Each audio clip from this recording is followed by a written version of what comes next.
Hey everyone, it's Main Dream. So for today's video, I am gonna show you what's inside my office bag. So in my office bag, I don't really bring a lot, but this is my office bag. It's pink and it's cute. So if you were asking how old am I, why am I working to office? So I am still in college, 19 years old, but this is my part-time job. Um, so I am working at the government office. Yes, I am working at the government office and still studying.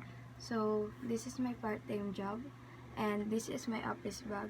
So, as I just said, hindi ako nagdadala ng marami sa office.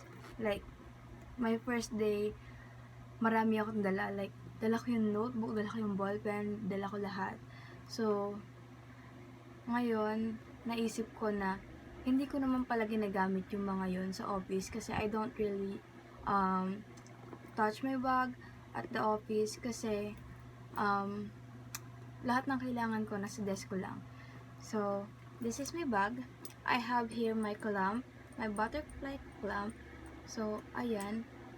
Ginagamit ko to when I want my hair na naka-put away kasi minsan ayoko nang pahara-hara yung buhok ko kasi nai-stress din ako pagka ganon. Like, nagtatype ako and lipad ng lipad yung buhok ko. Like, pahara-hara siya.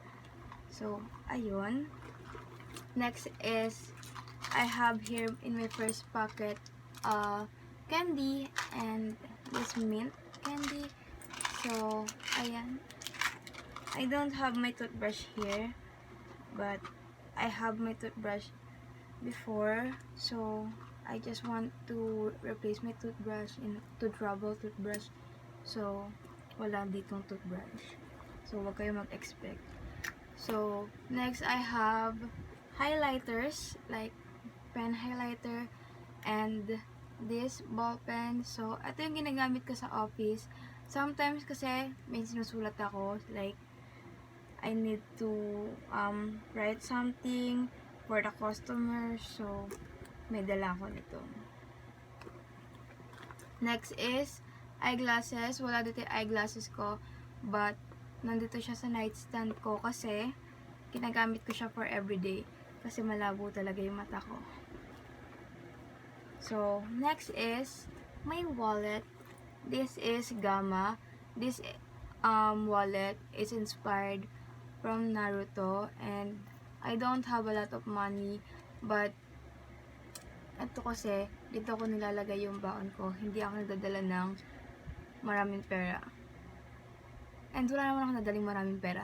Pero ito kasi yung wallet ko na ginagamit for work and ito yung ginagamit ko for school. Sometimes kasi dito kailangan ko ng mga IDs and something, and sa work wala naman ako kailangan doon na IDs or something. So, ito lang yung dadala ko kasi easy access, madali lang siyang dalhin, and ang labas ko lang naman sa work is when I need to go for a lunch. So, this is my wallet. And last, second to the last, in this big compartment right there is mask. So, I wear mask when sometimes I don't feel like speaking to other or my coworkers. Like, feeling ko ang baho ng hininga ko kasi overthinker talaga ako. Like, when I eat sometimes na super garlicky, I use face mask. But, hindi pa naman nangyayari yun so far. Hindi pa naman ako nakakain ng super garlicky. So, hindi ko pa siya nagagamit. Next is tissue. So, I have tissue kasi wala, kailangan to. Like, kailangan ko to lagi when I go to the restroom and when I have allergies and nililinis ko rin yung desk ko using this tissue. So, very essential. So, in this pocket naman tayo. In this pocket, I have my sticky notes. So, ayan. Yung sticky notes, guys, ginagamit ko siya to wrote affirmation every day when I go to work. So, when I go to work, I wrote affirmation and I stick it on the wall so I can't see it. So, huwag kayo mag-alala, tatanggalin ko yon on my last day of work. I just wanna see affirmation when I go to work. So, next is powder. Ito yung powder na ginagamit ko. So far, it's my mom's powder. But, ayun yung ginagamit ko kasi I ran out of my powder. I use the powder on this. I use a powder from this brand also. But my powder is loose powder and this is the compact one. My mother is using compact one and I am using the loose powder one. So, I ran out of it and hindi pa nakabili. So, syempre kapartner ng powder natin is a brush. This is a kabuki brush. So, small lang siya.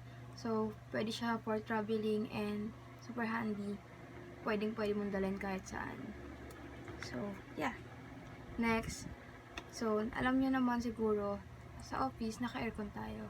So, I often wear like this lip balm and lip gloss. Gusto ko na moisturize pa rin yung lips ko kahit ang dami kong ginagawa, kahit sobrang busy ko. So, this is what I use for my lips. Next is hairbrush and mirror. So, this brush is really cute because, ayan, nagaganyan siya. And, para lang siyang compact powder. Like, super compact niya talaga. So, this brush has a mirror and a brush too. And, it's really affordable. Like, 30 pesos lang yata siya. And, pumapaling na yung camera natin. Ayan. 30 pesos lang yata siya. I think so. Kasi ako bumili niyan. So, next is our perfume. It used to be for my alcohol, but I don't carry alcohol no more. So, this is my perfume and this, ayan, pinaghirapan ko to guys, i-spray ng i-spray dito. Kasi ang perfume ko is Pure Cloud. So, ayan siya. Dito lang siya nakalagay and konti lang yung nilagay ko kasi ang hirap talaga mag-spray be. So, that's it for my office bag. And next episode will be the school backpack. So, hindi pa ako mag-school backpack tour or what's inside my school backpack because it's our vacation, like sem break. So, ayun, hindi ako makapag-school backpack or what's inside my school backpack kasi hindi ako gumagamit ng school backpack ngayon kasi sem break namin. And, alangan na maipakita ko sa inyo yung what's inside my school backpack ng late, like, nagamit ko na lahat. So, ano ipapakita ko sa inyo? Mga basura ko. So, ayan.